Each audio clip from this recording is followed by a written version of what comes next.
పెడుతుంది అంటే పెడుతుంది పైసలు గెలుస్తుందా అంటే గెలవచ్చు గెలవపోవచ్చు ఓడవచ్చు ఓడకపోవచ్చు రాయి వేస్తేనే కదా పండ్లు రాలుతాయా లేవా తెలుస్తుంది. నువ్వు చెట్టుకు రాయే వేయకపోతివి అవి రాలుతాయా లేవా ఇక్కడ కింద కూర్చొని మంత్రాలు చేసే చింతకాయలు రాతాయట కావు. పెడుతుంది ఇప్పుడు పైసలు కూడా పెడతాడు చేస్తుందమ్మా. ఇప్పుడు ఇంట్లోనేనా ఆమెను బాధ పెట్టిరు. హరీష్ రావు పెట్టినా కేటీఆర్ అన్న పెట్టినా కేసీఆర్ అన్న పెట్టినా మనకైతే తెలియదు, మనమైతే చూడలేదు వాళ్ళ ఇంటి సంవత్సరం మనకేమన్నా తెలుసా. ఆమె పెడతా అంటుంది కానీ పెట్టడం అయితే తప్పని నేను అంట. అవసరం లేదు. ప్రతి ఇంట్లో కుటుంబం వల్ల వ్యతిరేకం ఉంటుంది, పంచాయతీలు ఉంటాయి, లొల్లిలు ఉంటాయి. ఎందుకు అది నీ అన్న కాడికి నువ్వు ఓడంలో తప్పులేదు, నీ తండ్రి కాడికి నువ్వు ఓడం వల్ల తప్పులేదు. ఏమైనా ఉంటే పోయి మాట్లాడుకో. కానీ నేను ఉన్న వాళ్ళందరూ పార్టీ పెడతా అంటే కాదని నేను అంట. ఖచ్చితంగా బాగుంటుంది. అదొక కుటుంబం కదా. బీఆర్ఎస్ పార్టీ అంటే ఒక కుటుంబము.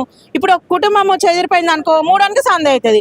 రెండోడు వీక్లాడితే ఏమైతే మూడోనికి సంద అవుతుంది.